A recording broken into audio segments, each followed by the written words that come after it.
어, 지난주에 이어서 우리가 설교를 하는데요. 지난주에 말씀드렸듯이 유대 사람들이 예수님과 예수님의 하늘나라 복음을 워낙에 받아들여지지 않으니까 예수님의 발걸음이 이제 이방인 쪽으로 향한다, 그렇게 말씀드렸습니다. 그래서 오늘 본문에 보면은 이 지역이 여러 가지 지역이 나오지만 쉽게 말하면 두로와 시돈 지역을 이야기하는 겁니다.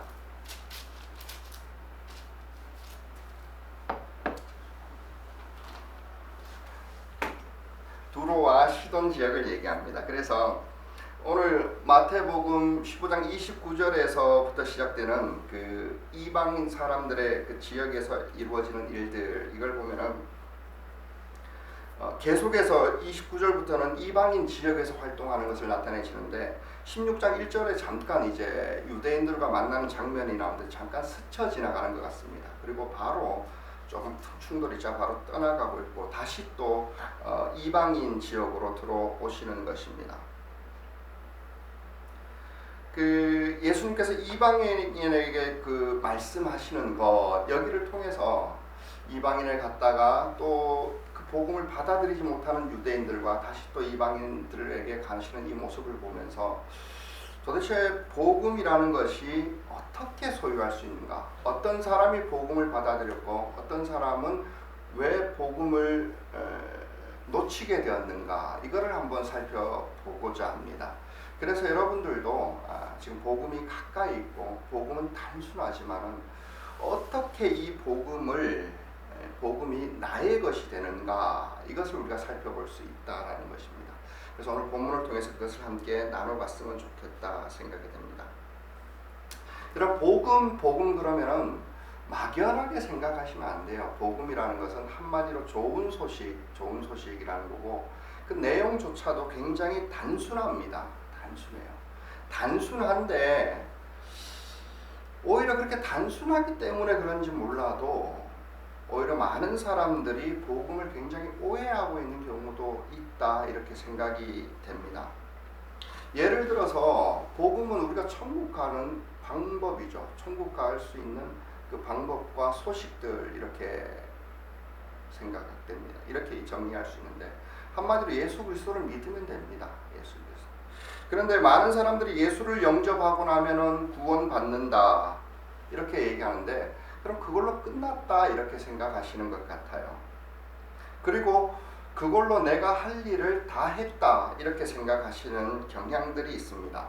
그런데 이게 맞아요. 맞는 얘기예요. 맞는 얘기지만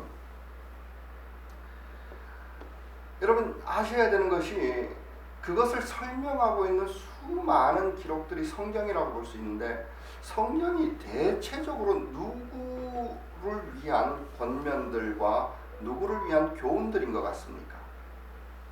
한마디로 그렇죠. 예수 믿는 사람들을 위한 거예요.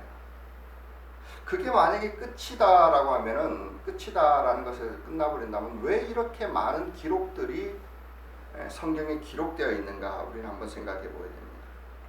또 복음에 대해서 오해하는 것 중에 하나는 예수님을 영접하면 천국 가는 거다, 이렇게 단순하게 여겨진다라면은 그럼 예수를 안 믿고 살다가 좀 이렇게 나중에 노년에 대해서 죽기 바로 직전에 이제 살 날이 며칠 안 남았다 생각될 그때쯤에 예수 믿으면 되지 않겠는가? 그때 침례받고 천국 가면은 우리 모든 목적이 달성되는 것이 아닌가, 이렇게 여길 수도 있습니다. 사실 저도 이제 기록에서만 봤는데 아이러니하게도요, 기독교를 그 국가 종교를 인정해줬던 콘스탄틴 그 대제가 이랬다고 그래요. 자기가 로마를 세우고 로마에서 이제 전쟁에서 이기죠. 이기고 나서 로마를 세우고 기독교를 국교로 했지만 자기는 안 믿었대요. 나중에 믿기 위해서 자기 마음대로 좀 하고 이게 기독교인들의 힘이 필요했던 것 같아요. 그 숫자가 필요했던 것 같고 그래서 나중에 죽기 전에 침례를 받았다라는 기록이 있어요, 이 사람이. 정말 이게 맞다고 생각하십니까? 우리가 예수를 믿으면 천국 간다, 이게 복음이다라고, 그리고 이거 다 끝이다라고 한다라면은 정말 맞는 말이죠. 정말 이게 할 일도 많고 복잡하고 그런데 어렵고 그런데 나중에 죽기 전에 예수 믿으면 되겠다 이렇게 생각하시는 분들 있을지도 모르겠습니다. 그래서 우리는 오늘 복음과 구원에 관해서 한번 좀 생각을 해봤으면 좋겠다. 그래서 이런 의문들이 여러분들에게 좀 풀렸으면 좋겠다 이렇게 생각됩니다. 그래서 오늘 본문으로 들어가서 복음은 어떻게 내 것이 될 수 있나, 어떻게 될 수 있나. 그래서 첫 번째 우리가 알아야 되는 건 뭐냐면은 복음은 누구에게나 열려 있다라는 것입니다. 우리 15장 29절부터 한번 읽어보도록 하겠습니다. 29절부터 31절까지 제가 읽어드리겠습니다. 예수께서 거기에서 떠나서 갈릴리 바닷가로 가셨다. 그리고 산에 올라가서 거기에 앉으셨다. 많은 무리가 걷지 못하는 사람과 지체를 잃은 사람과 눈먼 사람과 말 못하는 사람과 그 밖에 아픈 사람을 많이 데리고 예수께로 다가와서 그 발 앞에 놓았다. 그러자 예수께서는 그들을 고쳐주셨다. 그래서 무리는 말 못하는 사람이 말을 하고 지체장애인이 성한 몸이 되고 걷지 못하는 사람이 걸어다니고 눈먼 사람이 보게 되는 것을 보고 놀랐고 이스라엘 하나님께 영광을 돌렸다. 여기 보면 한마디로 장애인 이야기를 하는 것 같습니다. 장애인이 많았는데 그래서 다 고쳐주셨다. 물론 역사적으로 보면은 이것이 나는 사실이다 이렇게 믿고 여러분들도 그럴 것입니다. 그러나 이거 겉으로 드러난 역사적인 사실로만 보는 것이 아니라 성경을 읽을 때 특히 예수님이 나올 때 어떤 영적인 세계에 대해서 같이 한번 생각을 해봐야 돼요. 우리는 이제 쉽게 말하면 비정상적인 사람들을 치유하신 걸로 생각을 해야 돼요. 영혼에 우리가 마음에 영적으로 눈이 멀었고 영적으로 귀가 멀었고 영적으로 입이 닫혀있고 영적으로 쫄른바리처럼 절뚝절뚝 걷고 제대로 살아가지 못하는 이것들을 하나님 예수님께서 고쳐주셨다. 그런데 이들이 누구냐가 중요한데 여기는 갈릴리 지역이라고 기록이 되어 있지만 사실 마가복음을 보면은 데가볼리 지역을 지나서 갈릴리로 돌아왔다 이렇게 말하고 있는데 이 사람들 역시 이방인이라는 거예요. 이 데가볼리가 어디냐면은 갈릴리가 있으면 갈릴리 주변 삥 돌아가면서 전부 이스라엘 땅이 아니에요. 북쪽 저기 동쪽과 북쪽은 이방인 데가볼리 땅이에요. 그쪽으로 돌아서 이렇게 갔으니까 사실 이 사람들은 이방인이라고 봐야 됩니다. 이방인이라는 것이 정확하고 이게 마태의 의도 또한 그렇다라는 겁니다. 그래서 예수님은 사실은 이제 그 유대인 지방을 의도적으로 피해서 그쪽 지역으로 이렇게 돌아가고 있다는 거예요. 그래서 그 마지막 31절에 보면 이런 기록이 있죠. 그래서 무리는 말 못하는 사람이 말을 하고 지체장애인이 성한 몸이 되고 걷지 못하는 사람이 걸어다니고 눈먼 사람이 보게 된 것을 보고 놀랐고 여기가 중요합니다. 이스라엘의 하나님께 영광을 돌렸다. 만약 유대민족이라면 이스라엘의 하나님께라고 이렇게 3인칭을 쓰지 않겠죠. 저들 민족에 있는 그들이 믿고 있는 이스라엘이 믿고 있는 하나님께 이방인이 이스라엘 민족의 하나님께 그들이 믿고 있는 하나님께 영광을 돌렸다. 이런 기록이다. 이걸 보면은 유대인들이 지금까지도 왜 그런지도 모르겠지만 사실 이 모든 기록들은요 구약에 예언되어져 있고 메시아가 오시면 이방인에게까지 복음이 전해진다라는 게 나와 있어요.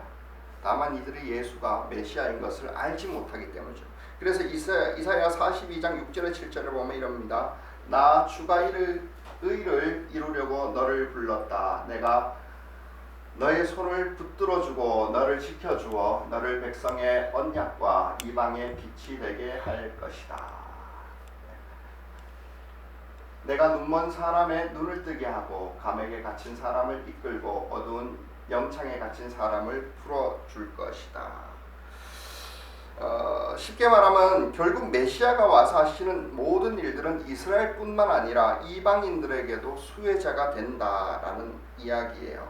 그러고 나서 예수님께서 하셨던 기적이 4,000명을 먹이는 기적입니다. 이건 뭐냐면 구약에서 늘 얘기했지만 오병이어이겠죠. 이 기적처럼 구약에서 하나님께서 이스라엘을 광야에서 먹여 살려주신 그 사건을 그대로 이방인에게 베풀어 주신다라는 겁니다. 먹는다, 먹고 산다, 이 자체는 삶 자체를 이야기하는 것이고요. 이것이 이방인에게도 행해졌다라는 거예요. 이방인에게도 만나를 주셨고, 그래서 사실 우리는 뭐 예수를 믿고 교회를 다니고 이방인임에도 다니고 이게 충격적으로 다가오지 않을지 모르지만은 사실 사도행전을 보면 이것은 굉장히 충격적이었습니다. 굉장히 충격적이었습니다. 왜 그러냐면은 복음과 이 복의 근원이 된다라는 이 약속이 애초부터요 아브라함에게 주어질 때 너의 자손들이 이렇게 되거든요. 그래서 아브라함의 자손이 아니면은 하나님을 모르고 하나님에게서 떠나 있는 줄 알고 그들에게 구원이 없는 줄 알았던 것이 바로 이스라엘 사람들이었어요. 그렇기 때문에 이들은 그 이방인에게 복음 전해주는 것 자체는 굉장히 독특한 것이고 또 그들에게 구원을 선포한다는 것은 사실 어려운 거였어요. 사도행전에 보면 그래서 베드로가 예수를 믿고 성령까지 받았는데도 이방인에게 복음을 전하지 않고 있는데 하나님께 환상까지도 보죠. 환상을 보고 그래도 갈등하다가 그러고 나서 고넬료라는 자에게 복음을 전하고 그에게 성령이 임하는 걸 보고 이게 하나님의 뜻이구나. 그러고 나서 성경을 다시 보게 되는데 사실 구약 성경을 보면 알지만 이방인이 구원받지 않는다라는 것이 아니에요. 그리고 아브라함에게의 후손이 구원받는 것이 아니라 아브라함과 후손은 복의 근원이 된다고 했기 때문에 사실 아브라함의 후손은 구원의 도구가 되는 거지 구원의 주체이자 도구가 되는 거지 구원의 주체만은 아니라는 거예요. 그래서 이방인에게 복음이 전해진다. 근데 이것을 우리에게 적용해서 이야기한다라면 어떻게 생각해야 되는가?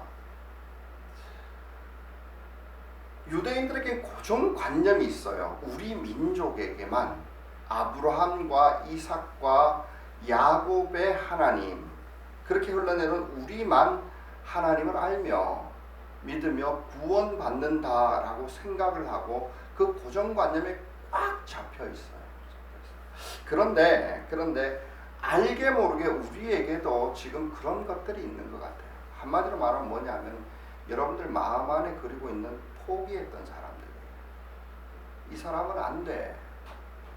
이 사람은 안 돼. 이거예요. 그런데 우리는 사람을 미워할 수도 있죠. 당연하죠. 그건 당연한 거예요. 싫어할 수도 있고 우리 관심에서 멀어질 수도 있고 좀 우리의 시야에서 완전히 사라져버린 그런 수많은 사람들이 있을 수는 있지만 분명히 알아야 되는 것은 복음은 그들에게 열려있다라는 거예요. 그들에게도. 왜냐? 복음은 하나님의 사랑과 은혜에서 시작됐고 하나님은 그 모든 사람을 보고 있다라는 거예요. 아담을 조상으로 하고 있는 모든 인류를 향한 하나님의 사랑이에요. 그래서 창세기에 그 아담의 기록이 있다라는 겁니다. 여러분 그렇기 때문에 우리는 그 사람들에 대해서도 열려있다라고 생각하셔야 돼요.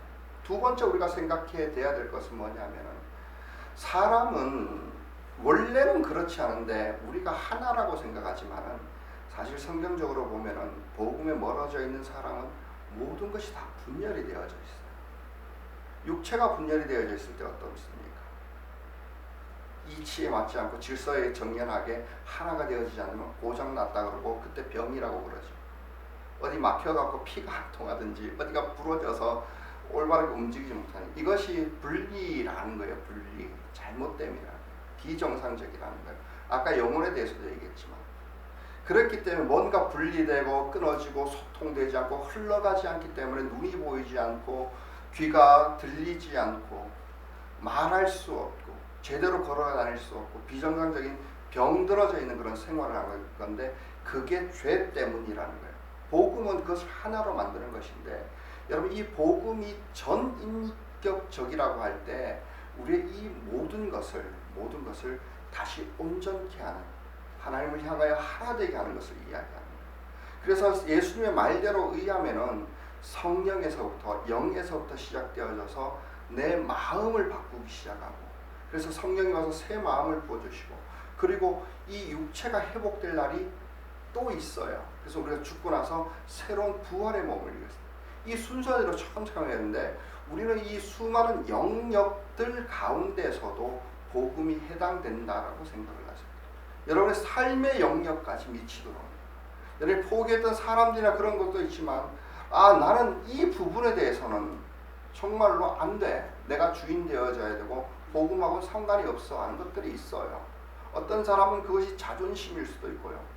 어떤 사람이 돈에만 가면 돈과 복음에 부딪히면 언제나 돈이 이겨요. 어떤 사람은 명예예요. 어떤 사람은 교만이에요. 어떤 사람은 특정한 어떤 거기 가면 복음이 회복을 못해요. 복음이라는 건 죄에서 그것을 회복하고 우리를 하나님께 인도하는 길인데 그게 안 된다라는 거예요. 영적으로 할 때 그래요.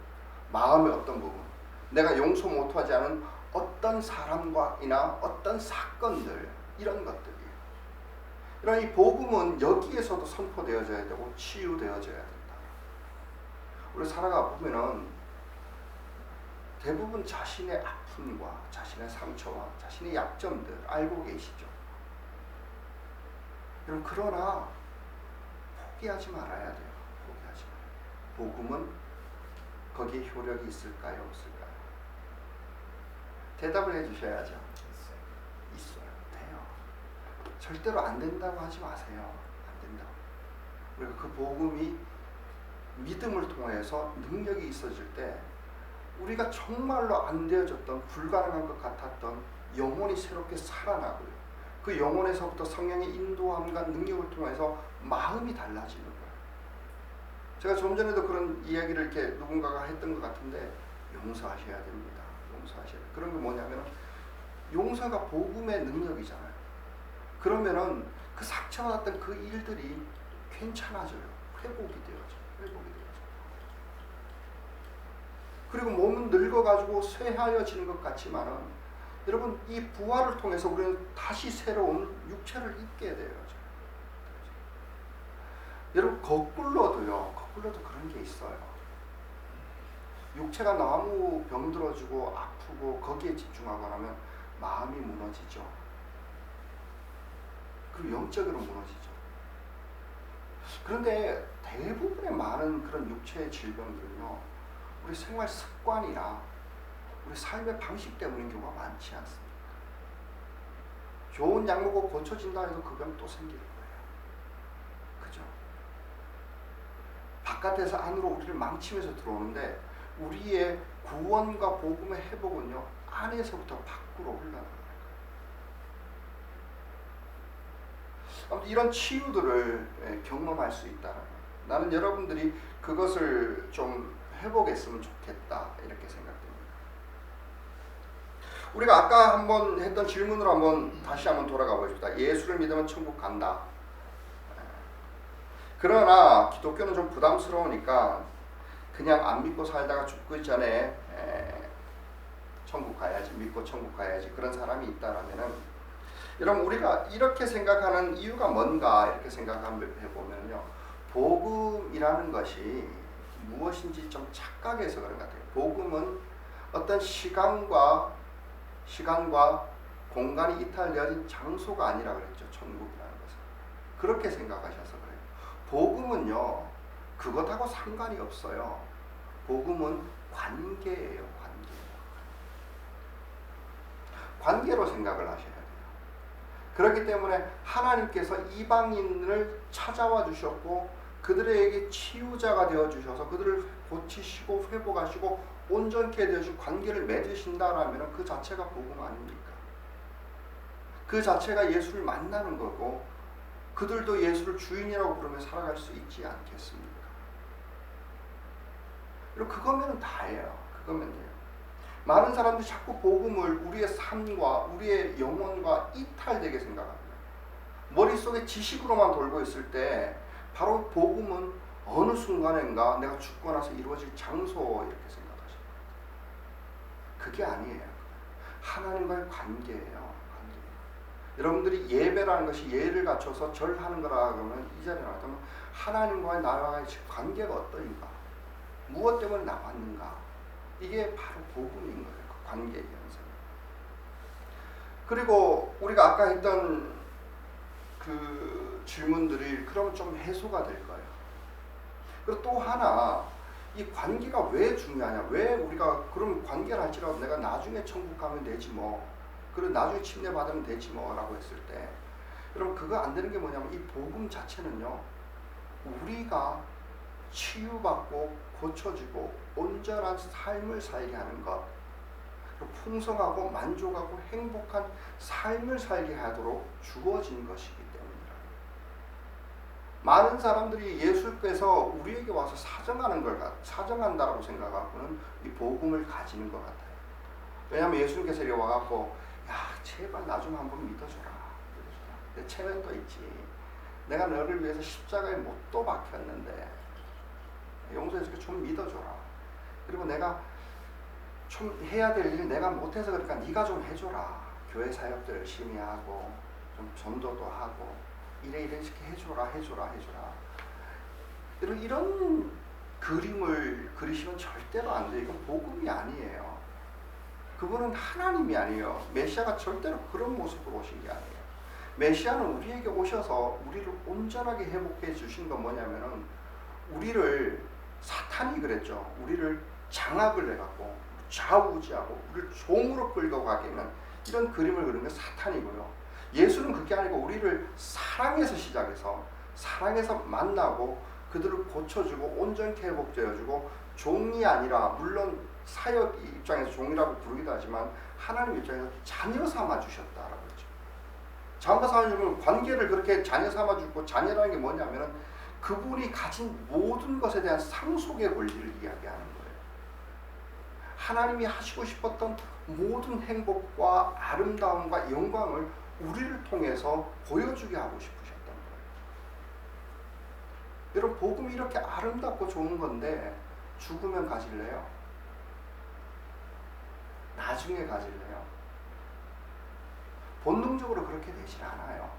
본능적으로. 그렇게 했다 그러면 복음을 착각하고 있고 그 복음을 믿어봐야 천국 못 가요. 복음은 지금 나를 행복하게 하기 위해서 지금 나를 치유하고 고치기 위해서 주어졌다. 그를 위해서 하나님께서 우리 관계를 맺고 있다는 걸 이해를 하셔야 돼요. 여러분 그렇게 그려지면은 참 이렇게 모든 것이 좀 달라집니다. 복음을 그렇게 이해하시면 많은 사람들의 오해도 풀려요. 하나님과 나와의 관계다. 여러분 이 관계가 얼마나 중요하냐면요. 여러분 지금까지 사람들 우리 인간은요. 저런 놈 관계 끊어버리지 안 만나버리지 이게 가능한데 사랑의 본체이신 하나님은 그게 안 돼서 우리를 찾아오신 거잖아요. 관계를 하고 있는 거잖아요. 그런데 아세요? 관계 때문에 대부분의 사람은 행복과 불행이 결정되어져 버리는 거 아십니까?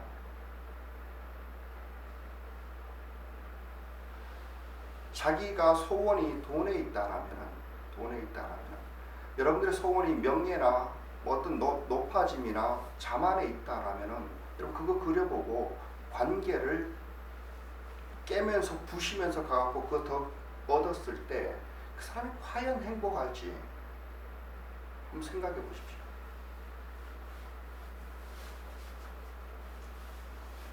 어떤 경우에도요 관계가 깨지고 나서는 그 사람은 다른 모든 것을 갖추었다 할지라도 행복할 수가 없어요. 본능적으로 사람은 그래요. 그런데도요 우리는 다른 것을 바라보고 있으면서 관계를 깨어가면서 그것을 얻으려고 하고 그걸 행복이라고 찾아가고 있어요.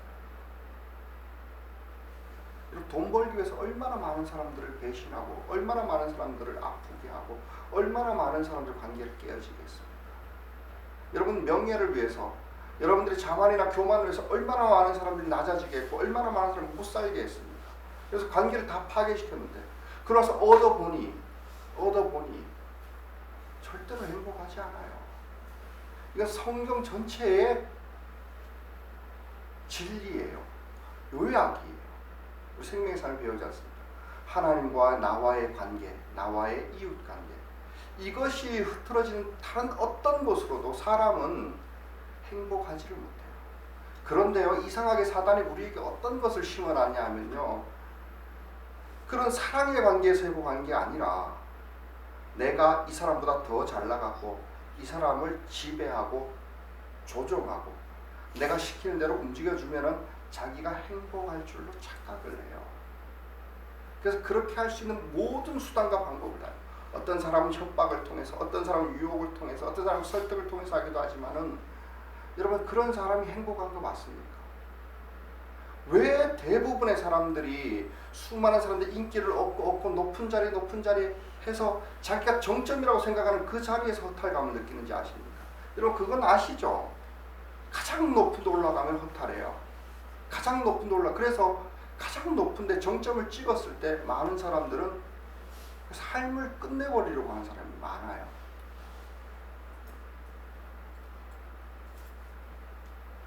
못 가져서 그런 사람도 있지만 실제로 그래요. 알렉산더 대제가 그랬지 않습니까? 전 세계를 다 정복하고 나서 이상한 유언을 합니다. 내가 죽거든 내 관에다가 구멍을 2개 뚫어서 빈손을 갖고 내라. 왜 그럽니까? 그러니까 내가 세계를 다 정복을 했는데 빈손으로 돌아간다. 아무것도 아니었다. 자기의 야망과 목적을 가봤는데 관계가 깨지고 나면 뭐예요? 여러분 그렇게 잘 되는데 자식하고 관계 재산을 한동안 썼는데 자식하고 관계가 엉망진창이면 과연 행복하다고 할 수 있겠습니까? 자기가 사랑할 사람 없고 사랑해주는 사람이 없다면 행복하겠습니까? 여러분 이게 바로 복음이에요. 복음. 이 관계를 예수님이 이방인에게 가서 그들과 관계를 맺어주고 그들에게 치유자라는 관계로 그들의 구원자라는 관계로 그들의 하나님이 되어져서 그들로 하여금 영광받게 하고 그들로 하여금 함께 행복한 삶으로 가는 거예요. 여러분 대부분의 많은 사람들이 복음 별거 아니야. 아유 기독교가 부담스러워. 그렇다면은 내가 나중에 죽기 전에 진지하게 침례 받아야지 이렇게 생각할 수 있다라고 생각해요. 그런데 왜 그러냐면 대부분의 사람들이 복음이 행복을 위해서 우리에게 주어졌다는 걸 모르기 때문에 그래요. 복음은 우리를 얽어매는 족쇄가 아니에요. 사단이 우리를 그렇게 해서 끌고 왔다라고. 여러분 정말 조금만 생각해보면 그래요. 조금만 생각해.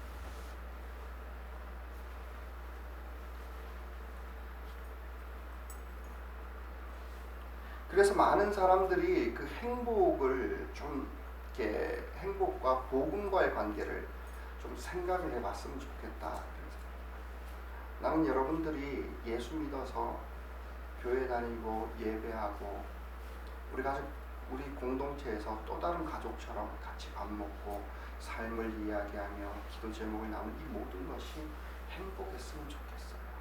근데 그걸 할 수 있는 것이 복음이에요. 절대로 다른 것으로 안 돼요. 여러분들 생각대로 이렇게 돌아가면 여러분 행복할 것 같습니까?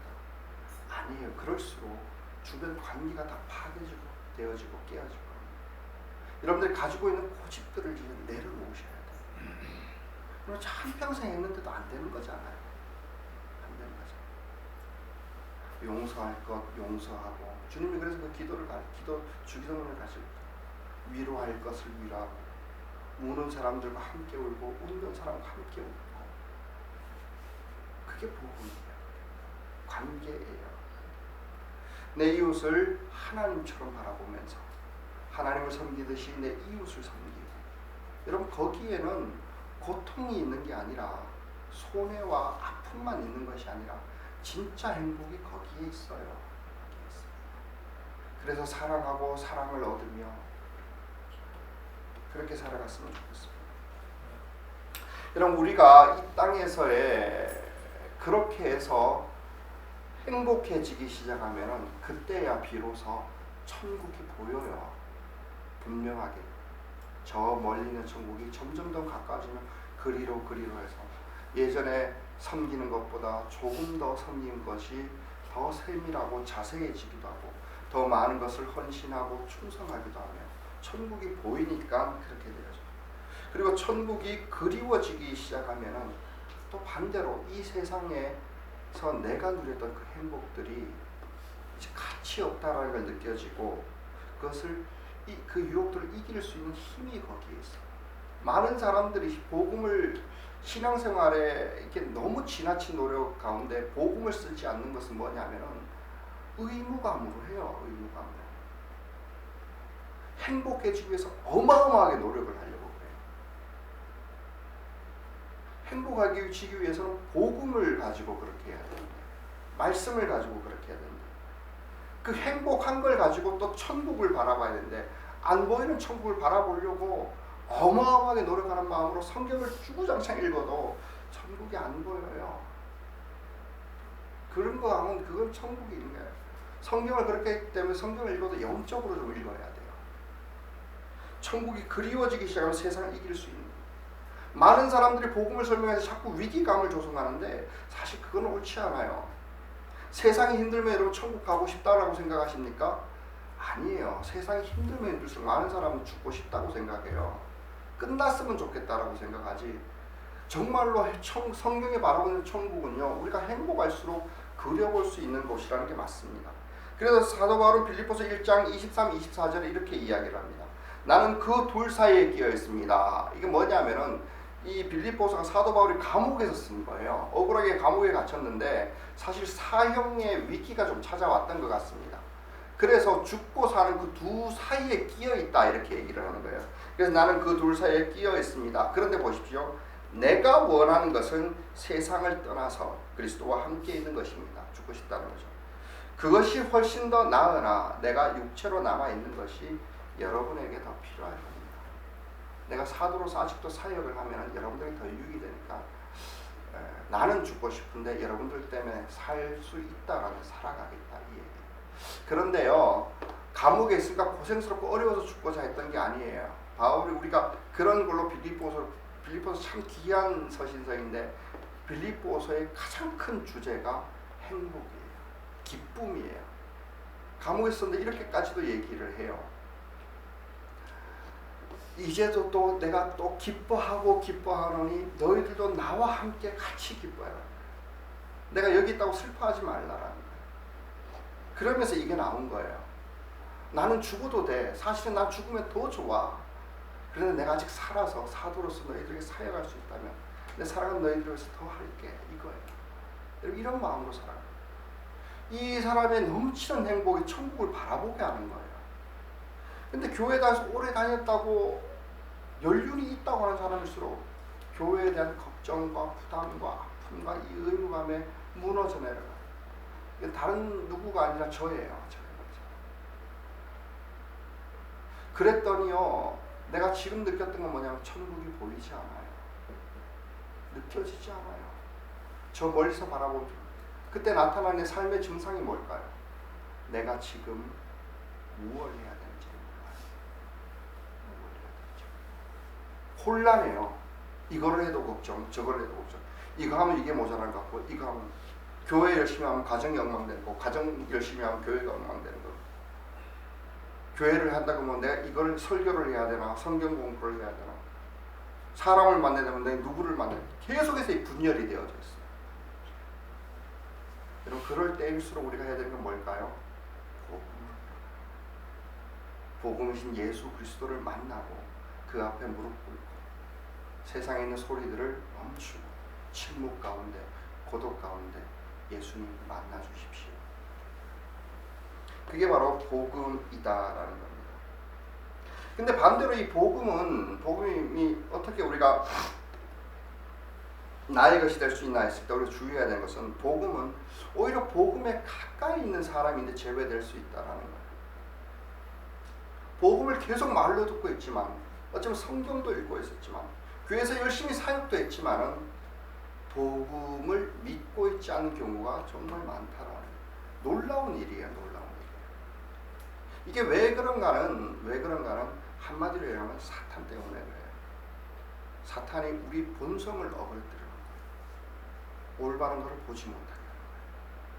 우리 조금만 생각해보면 바른 게 뭔지 아는데 내가 왜 이러지 그러면서 이상하게 계속해서 실패해 나가요.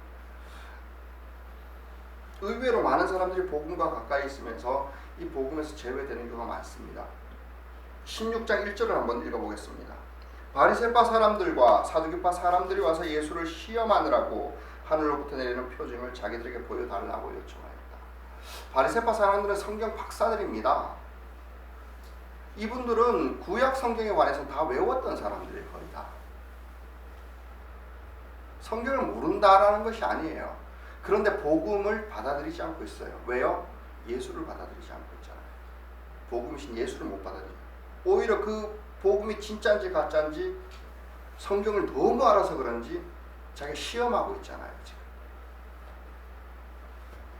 그래서 했던 게 뭐냐면, 야, 그러면 우리 할 말이 없이 증거를 보여보십시오 하면서 하늘로부터 내려오는 그 증거 보여달라. 이게 무슨 뜻이냐면은, 당신이 지금까지 이방인들 가운데서 그런 수많은 기적을 했는 게 그 성경에 있는 거 맞아. 그 메시아의 증거가 맞긴 맞다. 이렇게 인정했을지도 모릅니다. 그러나 여기서 또 진짜 당신이 메시아라 그러면은, 아니, 당신이 정말로 말했던 선지자라 그러면 엘리야가 와야 되고, 그 엘리야가 했던 선지자가 했던 그 일을 당신이 해보라는 겁니다. 엘리야 얘기 뭐 여러분들이 뭐 아시는 분도 있고 모르시는 분도 있지만은 엘리야 얘기 다 아시죠? 하나님의 그 누가 진짜 하나님이냐라고 했을 때 하늘로 불이 떨어지게 해서 증거를 보였지 않느냐. 그거 지금 해보라는 거예요. 나쁜 사람들이죠. 왜 성경이 이렇게 많이 알았다는 사람이죠? 자기 공동체 가운데 오신 메시아를 보고 몰라봤고 그를 거부했고 이 복음을 매번 듣고 있었고 알고 있었고 찾고 있었다고 말은 하는데 실제로 오니까 발로 차버렸을까요? 여러분 여기에서 난 가장 슬픈 게 4절이에요. 가장 슬픈 게 4절. 4절 마지막에 예수께서는 그들을 남겨두고 떠나가셨다. 그들을 남겨두고 떠나가셨다.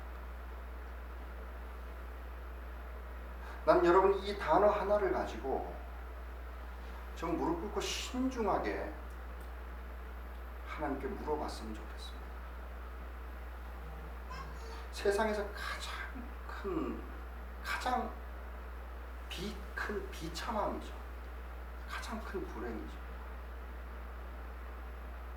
예수를 만났는데 알아보지도 못하고 예수가 이제서야 그들을 떠나가십니다. 그런데 말로는 이 이후에도 이들은 여전히 하나님을 사랑한다고 그랬고 메시아를 기다린다고 했어요. 복음이 아직 다른 곳인지 찾아다닌다.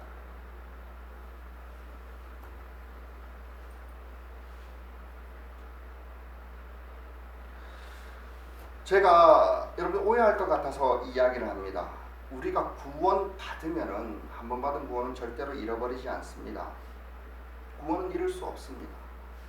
왜냐하면 구원이라는 것은 하나님께서 은혜와 용서를 통해 주시는 거기 때문에 우리가 한번 갖는 한은 관계를 맺었는데 자녀의 관계를 맺었어요. 세상 나중에 건이가 못된 짓을 해서 감옥에 가서 너무 못된 짓을 해갖고 감옥에 가면은 세상 모든 사람들이 건이를 미워할 수 있잖아요. 손가락질할 수 있잖아요. 그러나 나는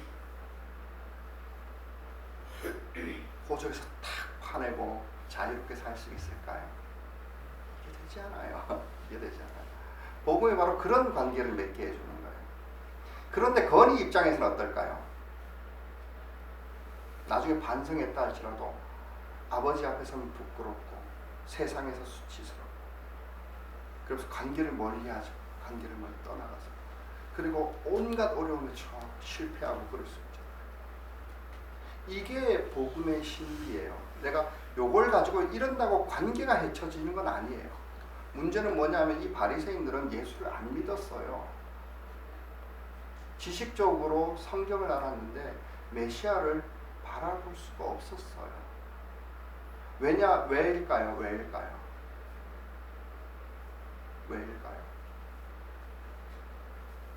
눈이 멀었기 때문에, 귀가 멀었기 때문에, 예수님께로 갈 수 있는 다리가 장애를 영적. 무엇 때문에요? 무엇 때문에? 4절 말씀에 그게 나오죠. 악하고 음란한 세대가 표징을 요구하지만 악하고 음란하기 때문에, 죄 때문이에요. 죄 때문에 표징을 요구하지만 이 세대는 요나의 표징밖에 아무 표징도 받지 못할 것이다. 아무것도. 죄 때문이에요. 영혼의 귀가. 제가 성경을 영적으로 읽으라 그랬던 게 바로 이거예요.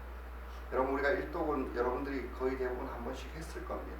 이제는 영적으로 한번 읽어봅니다. 어떻게 하냐면은 진짜 이 말씀이 살아있다라고 생각해요. 이게 예수님이에요.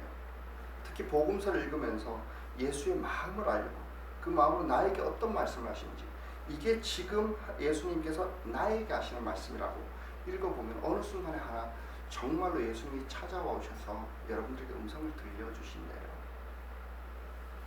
그렇게 한번 만나셔야 돼요. 제가 요 기도를 사실 이제 얼마 전에 강의를 듣고 발견을 했는데, 지난주 금요일에 그렇게 기도를 해보려고 했더니 쉽지 않아요. 왜 쉽지 않을까 생각을 했는데 내 마음 안에 예수를 찾는다고 내 입은 떠들고 있는데 항상 내 생각은 다른 거죠. 내가 기도하면서 화장실 가야 되나, 물을 떠와야 되나, 계속 생각이 왔다 갔다. 그 산만함과 혼란한 마음. 그래서 여러분, 그거 처리하고 왔다 갔다 그러면 예수님 만나는 곳 찾을 수 있을까요? 영성가들이 그래요. 그때 구독이 필요하다. 침묵이 필요하다. 끝까지 그때 버티래요. 그게 우리가 영적인 순례라고 그러더라고요. 그래서 한번 만나봤으면 좋겠다 생각이 됩니다. 그런데 아까도 얘기했듯이 복음에서 제외된다라는 것은 아까 관계가 끊어질 수 있다라는 얘기는 아니에요. 이렇게 죄와 이것 때문에 애초부터 예수를 안 믿었는데도 침례까지 받을 수 있고요. 예수를 안 믿었는데도 끝까지 우리는 공동체에서 함께 살아갈 수 있다. 이거는 예수님께서 예언을 그렇게 하셨어요. 비유를 통해서도 그렇게 하셨잖아요. 곡식과 가라지. 원수가 와서 가라지를 뿌려놨대요. 논에, 하나님의 논에, 하나님의 농장에 잡초하고 곡식이 같이 자라요. 비슷하게 생겼다네요. 같이 자라요. 계속. 우리가 죽음 너머에 가면 그게 드러난다. 그 전까지는 모를 수 있다. 바리새인들이 그런 사람이었다라는 거예요. 그래서 바리새인들이 열심히 하면 할수록 사실 백성들은 더 아파했고 더 고통스러웠던 거예요. 예배가 막혀버리게 되고 올바른 예배가 무엇인지 모르게 되고 저 사람을 시키는 대로 하면 할수록 너무너무 고통스러워. 시키는 대로 해다가 따라갔더니 눈먼 자가 눈먼 자를 인도해서 둘 다 구덩이에 빠져. 열심히 예수 앞으로 데리고 왔더니 자기도 안 들어가고 남도 못 들어가요. 그래서 더 열심히 하라고 또다시 종교적인 의무를, 종교적인 다른 헛된 기대를, 또 더 율법적인 요구들을, 굴레를, 멍게를 뒤집어 씌우면서 너 이거 안 해서 그래. 계속 이렇게 본인도 예수를 못 만났습니다. 근데 그런 일들이 교회 가운데도 계속 있어요. 사도들도 그렇게 얘기를 해요. 요한은 원래부터 이 사람이 예수를 안 믿었어 이렇게 얘기를 하기도 하고, 고린도전서 10장 11절에 보면은 이렇게 얘기를 해요. 그런 일들이 쉽게 말하면 교회에 같이 다니고 한평생 신앙생활을 했는데도 나중에 적극 반기독교인들이 되어 있는가를 가지고 얘기하는 거예요. 그런 일들이 우리에게 일어나는 것은 본보기가 되게 하려는 것이며 그것들이 기록된 것은 말세를 만난 우리에게 경고가 되게 하려는 것입니다. 그러므로 서 있다고 생각하는 사람은 넘어지지 않도록 조심하십시오. 왜냐하면 그들의 말과 교훈을 따르지 말라라는 거예요. 그 사람들을 보지 말라는 거예요. 그런데 참 안타깝게도 어쩌면 우리는 그런 사람들을 목사로 세우기도 하고요. 그런 사람을 장로로 세우기도 해요. 평신도 지도자로서 어린이를 가르치라고 이야기를 하기도 하고. 그런 멀쩡해요. 왜요? 복음으로 그 사람을 보는 게 아니에요. 헛된 실력으로 바라보는 거예요. 아이들을 얼마나 사랑할 수 있는가를 보고 교사를 선택하는 것이 아니라 다른 이유.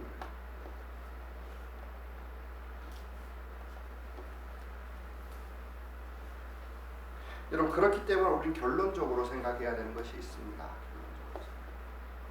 이게 뭐냐면 한마디로 영적인 훈련입니다. 5절부터 이게 좀 시간이 길어져서 다음 주에 이렇게 하도록 하겠습니다. 두 가지만 좀 기억했으면 좋겠습니다. 여러분 복음이 어떻게 나의 소유가 될 수 있는가? 나의 소유가 될 수 있는가? 여러분 복음은 이방인에게까지 어느 누구에게나 열려있다는 걸 명심하십시오. 여러분들이 포기했던 사람들도 여러분 인간적으로 미워하는 거하고 우리가 예수 그리스도의 심정을 품은 사람으로서는 내가 믿다고 해서 그 사람을 포기해서는 안 되는 것 같아요. 그리고 또 하나 복음이 나에게 된다는 모든 영역이어야만 돼요. 복음은 치료제이고 복음은 회복하는 거고 복음은 능력이고 하나님과의 관계이고 그러면 내게 무너져 있던 영역들에 대해서 몸이 아팠을 때도 복음으로 다가서려고 해요. 내 마음이 무너져 있는 부분과 절망과 시기와 미움, 다툼, 교만 그 모든 것에서 복음을 선포하고 거기서 치유를 선포하고 온전케 하고 회복해 나가고 내 몸도 치유를 받으면 내 삶도 고쳐나가게 하는 이게 복음이에요. 이것을 생각하지 않는다면 이걸 통틀어서 이것을 행복이라고 그래요. 많은 사람이 이걸 모르기 때문에 나중에 믿고 천국 가야지 그런데 그것은 천국이 아니에요. 사단의 속임수예요. 성경 어디에도 그런 천국을 이야기한 적 없어요. 천국은 돈이 아니기 때문에 그래요. 천국은 게으름이 아니기 때문에. 두 번째로 우리가 알아야 될 것은 복음에서 오히려 가까운 사람이 제외될 수 있다는 걸 아셔야 됩니다. 우리는 하나님과의 관계가 끊어지지는 않습니다. 그러나 이 관계를 착각하고 있을 수 있어요. 공동체에서 같이 살아보면 어느 순간 시간 지났는데 내가 믿은 걸로 착각하는데 한 번도 예수 그리스도의 복음을 만나지도 부딪혀보지도 않아요. 그 증거를 가지고 우리는 판단해 볼 수 있는데 여기 앉아 있는 거 가지고는 모르죠. 그러나 여러분들이 이 내면 여행을 하면서는 알 수 있을 겁니다. 내가 예수를 만났나? 내가 만났나? 이걸 한번 생각해 봤으면 좋겠어요. 그리고 끊임없이 우리는 그 세계로 들어가야 됩니다. 영적인 여행과 순례의 여행을 떠나셨으면 좋겠습니다. 여러분 이것이 분명해졌으면 좋겠습니다. 예수를 믿었다라고 할지라도 우리가 철이 없어서 아버지 하나님께서 나를 버린 게 아닌가 이렇게 여겨질 때도 있어요. 그건 당연한 거예요. 어쩌면은 우리가 복음이 진짜이기 때문에 그런 거예요. 근데 여러분들의 모든 아픔과 모든 삶 가운데 하나님이 그려지지 않고 사람이 그려지고 있다라면 내가 이 사람에게 높아지는 거에만 목적이 있다라면 그 외에 아무것도 없다라면 좀 다시 한번 생각해 봐야 돼요. 교회는 그렇게 되어지지 않아요. 신앙은 절대로. 여러분 그런 사람들의 증거가 뭘까요? 일생 동안 신앙생활 하면서 명맥은 유지하려고 노력하는 것 같은데 애는 쓰는 것 같은데요. 한 번도 진실된 도전이 마음속에 와닿아지지 않아요. 내가 이러면 안 되겠다라는 자각이 없어요. 다른 사람이 나를 어떻게 볼까 이 염치나 아니면 어떤 가식적인 것은 늘 생각을 하는데 내가 하나님 앞에서 이러면 안 돼. 내가 하나님 앞에서 개인적인 경건심을 하는데 내가 하나님 사랑하는가 여기에 대한 부딪힘도 단 한 번도 없는 것 같아요. 적어도 여러분 어떤 사람은 이게 길게 잡지는 않아요. 한 달 동안 이게 없었으면 다 처음부터 다시 시작을 이렇게 상관없어요. 처음부터 다시. 차라리 그게 낫죠. 구원의 확신이 들지 않는 한 우리는 연약함 때문이고 어린아이가 엄마 아빠가 정말로 내 아버지가 맞나 안 맞나 의심하는 것처럼 구원의 조건은 우리가 있지 않으니 그럴 수 있어요. 차라리 그게 낫죠. 안 믿는 겁니다. 다시 또다시 항상 처음부터 어린아이처럼 주를 사랑하며 그렇게 가셨으면 좋겠습니다. 기도하겠습니다.